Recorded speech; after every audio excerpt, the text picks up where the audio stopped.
I think it was Benjamin Franklin that says, if you give up your freedom for safety, you don't deserve either. I believe in a sovereign God. I choose faith over fear. In fact, our money says, in God we trust. On our license plate, it says, in God we trust. Tonight, we had an invocation, in God we trust. I will not live this gift of life cowering to the next virus or the next state of emergency because of government overreach. I cannot, will not support your position of a regular mask mandate. Mandated mask today, mandated vaccine tomorrow. I have been a critical care nurse, emergency room nurse for a long time. And I also have a degree in healthcare administration, and I served in the military as an Air Force nurse. I have been researching this mask mandate a lot because, like so many of you, I have been confused by conflicting information. So I delved deeply into why these conflicts are occurring. And the reason for some of this confusion is because the science behind the mask mandate is never addressed by the politicians and public health professionals making the recommendations. And the media have completely given up on their journalistic duty. That means the virus is so small that it can penetrate these pores. So it's kind of like trying to stop a swarm of mosquitoes with a chain link fence. These do not work. If wearing masks worked, why are we here discussing the need for another forced mandate? If wearing the mask did not work, why would we be forced into another mandate? Why don't you listen to the people that did vote you into the positions that you hold? I had no say in that, but why don't you listen to those people? I'd like to start off with reading the South Carolina Codes, Article 3, Section 16.7.110. No person over 16 years of age shall appear or enter upon any lane, walk, alley, street, road, public way, or highway of this state, or upon the public property of the state or any municipality or county in the state while wearing a mask or other device which conceals his identity. Stand up for the people who elected you here. It's merely a ploy by the government to control the people further. This is not about helping people. Taking fines, yeah, you want to control us more, put us in jail.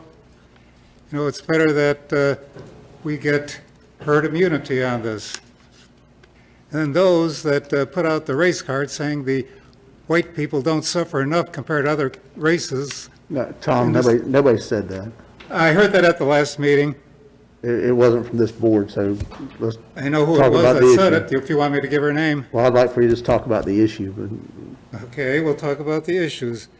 Well, then I'm not going to wear a mask. You might as well arrest me now. That's it. thank you.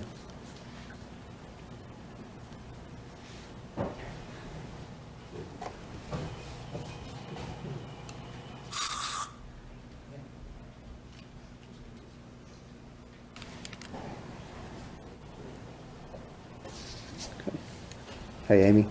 Okay.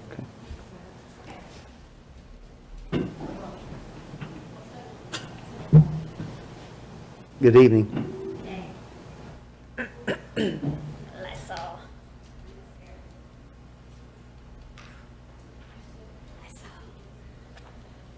All right, so hey, good evening, everyone. Good evening. Council and Mr. Mayor. Council has pushed hard and rationalized this mandate from the very beginning. You didn't give it any real teeth until today by adding further restrictions to outdoor masking and adding a $25 fine to anybody caught without a mask. Both of these are beyond the scope of what the governor's orders have said. We've shown you that no, not all businesses want an ordinance. In fact, I told you last week that 2/3 of all the random small business owners that I polled oppose a mandate, and your own survey showed that there was not overwhelming support for it. So why does council persist? Why did it start in the first place? I'm not convinced this was purely organic. It seemed odd to me that so many South Carolina cities began instituting these mandates about the same time, and that all the mandates around the state had such similar wording. Were they just copying each other? No. It appears that these cities were told to put in mandates by a left-leaning group called the Municipal Association of South Carolina, who strongly recommends that we and other cities make and keep mandates.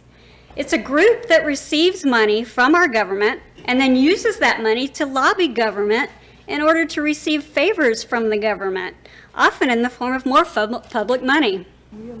They distributed ordinance templates and directions on how to implement them. And city council did just what they're told, not by the constituents or by the state, but by an outside lobbyist group. I guess it helps when one of your council members is on the governing board of such a group. Transparency is key for all elected officials, and this seems to have been lacking throughout this process. If the truth is that Aiken has to have a mask mandate in place in order to receive federal and state funding, then just tell us that. Don't waste everyone's time arguing your rationalizations with us. Just be honest with us. Put the minimum requirements in place as is spelled out in the state mandate, and let everyone go on with life as usual. Trust is on the line here, and citizens aren't sure we're being told the whole truth.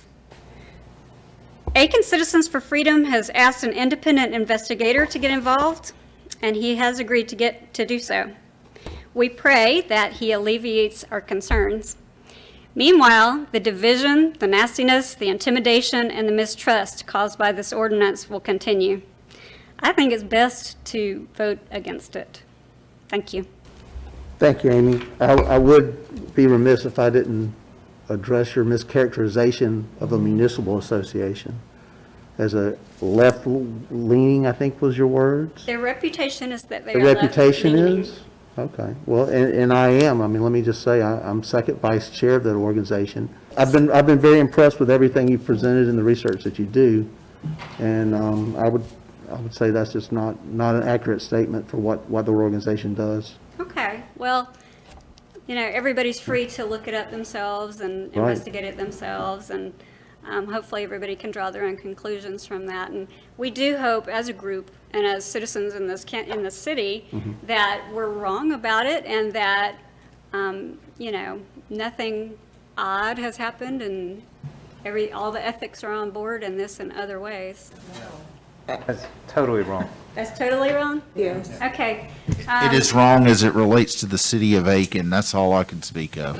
Okay, clarify this with your constituents, because there is a great misunderstanding then if that's the case, because we've been told by people who would know that this is the case, and we take their word for it as people that are elected in our county and city, so, that I've received. I think we would know. I have never, Mr. Mayor, if you don't mind, Ms. Price? heard the Municipal Association of South Carolina described in that manner, no matter who served as the executive director of that entity. First Please time don't ever. misunderstand me. I'm not trying to insult anyone or call the group a bad group or anything like that. I'm trying to give a brief explanation of what the perceived function, or one of the perceived functions of the group is. I'm not on the board, but I know you're not. Yeah. But that is my first time hearing that. And I just know for a fact how much they do for small towns who don't I'm sure they do a lot. who can't afford city managers and legal services. Right. We have more small towns that are members of the association than towns like Aiken. So it serves as a great Okay, aid to those towns. terrific. Thank you, though, Thank- for your comments. Thank you, Ms. Clark. Okay, thank you. Our ordinance doesn't cover outside, does it? Our ordinance doesn't cover outdoors, does it?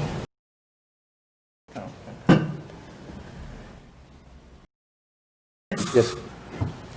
The vote before us, the second reading, ordinance requiring individuals to wear face coverings in food and other retail and commercial establishments which are open to the public and matters related to.